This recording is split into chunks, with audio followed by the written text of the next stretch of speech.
o'clock in the morning and do some exercise and I eat some breakfast.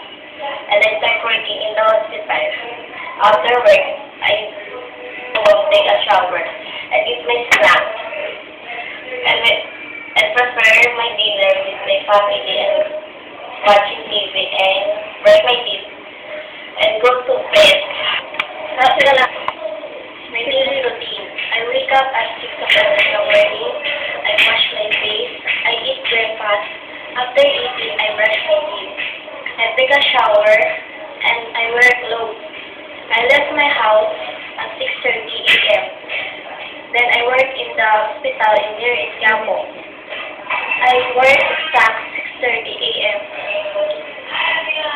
I go home at 7 o'clock p.m. I eat dinner and I watch TV and finally go to sleep. My daily routine is to wake up at 5, 6. My daily routine starts in 5 o'clock in a.m. and do some exercise and take a shower.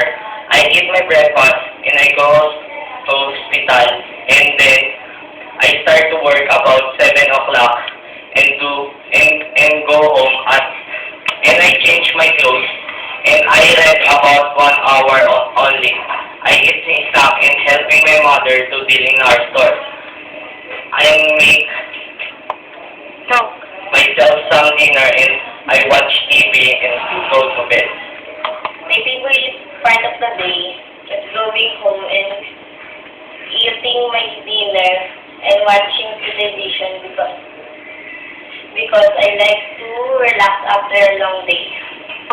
My favorite part of the day is evening because I'm watching TV and eat dinner together with my family.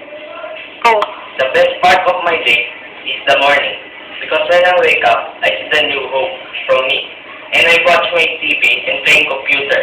My favorite time of the morning between 7 to 10 o'clock. My dream day is live a happy life and be a rich woman someday. My dream day is to study hard to reach my goal and to be My dream day is to study hard to reach my goal and to help my family to become rich someday. My dream day is to be President of United States of America. I'd like to wake up on the Washington DC and experience how to lead a country.